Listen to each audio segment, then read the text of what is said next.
नमस्कार किसान भाइयों, जय जवान जय किसान। आज बड़ी भागदौड़ विधानसभा से लेकर संसद तक मची हुई है। वो किसको लेकर के है? अफीम को लेकर के। जहां विभाग बड़ी बड़ी बैठकें आयोजित करने का ढोंग है, वहीं विधानसभा के विधायक और सांसद किसानों के हित की बात रखने की बात करते हैं।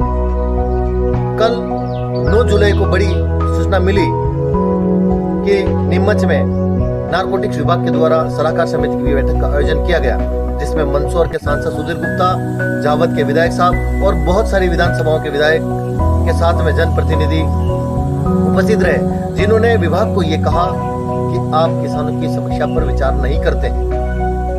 मैं कहना जरूर चाहूंगा कि विधानसभा में और संसद में किसानों की मांग पर विचार किया जाएगा, न कि नारकोटिक्स विभाग विचार करेगा।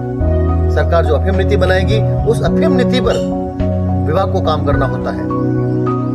लेकिन जो अफीम नीति बनाने वाले हैं वही कहे कि नारकोटिक्स विभाग को हमने बहुत सारी बातें बताई है, बहुत सारे सुझाव दिए हैं, ये बड़ी विडंबना लगती है।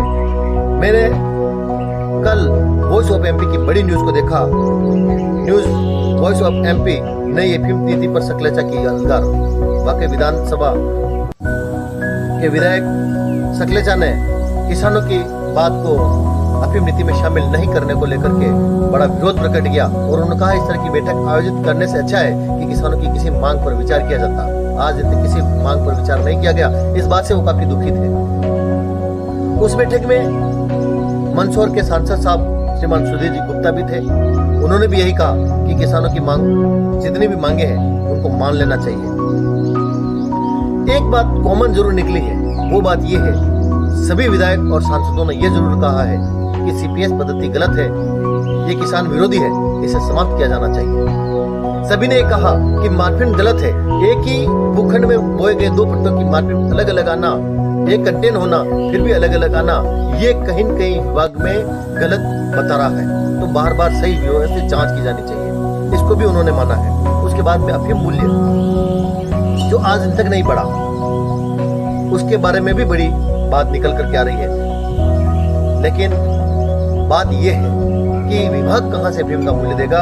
ये मूल्य अफीम का सरकार को देना है। और मैं सरकार से भी निवेदन करूंगा कि जब आपके बड़े अधिकारी, विधायक और सांसद सब ये कहते हैं कि वाकई किसानों के साथ में न्याय नहीं हो रहा है, किसानों को उनकी मांग के वाजिब अंतर्राष्ट्रीय मूल्य का 10% किसानों को दिया जाना चाहिए। मैं इस मांग का समर्थन करता हूं तथा विभाग को भी धन्यवाद देता हूं, सांसद साहब को भी धन्यवाद देता हूं कि आप बैठक में पधारे और किसानों की मांगों पर विचार किया। माननीय सांसद साहब सीपी जोशी ने भी पहले बताया है कि हम किसानों के साथ में हैं, मैं उनको भी धन्यवाद देता हूं। सुधीर गुप्ता जी ने भी बताया कि सीपी जोशी जी ने, और हमने 13,000 से लेकर के 1,50,000 पट्टे किए हैं, मैं उनको भी बहुत बहुत धन्यवाद देता हूँ। लेकिन पट्टे देने के साथ में किसानों की जो वाजिब मांग है उसको भी मानना चाहिए। 200 रुपए किलो में डोडा चूरा खरीद कर सरकार किसको देना चाहती है? क्या कहीं ऐसी भी तो नहीं है कि जैसा दिल्ली में आबकारी विभाग ने जो शराब घोटाला हुआ, वैसा घोटाले की बू इसमें तो नहीं आती है? इस पर जरूर विचार किया जाना चाहिए।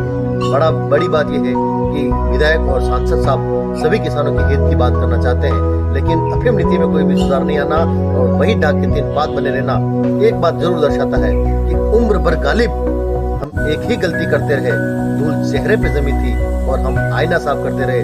कहीं ये तो नहीं है कि आप किसानों को बताने के लिए आईने को बार बार साफ कर रहे हैं? आईना साफ करने की जरूरत नहीं है, सरकार को सही नीति बनाने की जरूरत है ताकि किसानों के साथ में न्याय हो सके, किसानों को उसका लाभ मिल सके। धन्यवाद।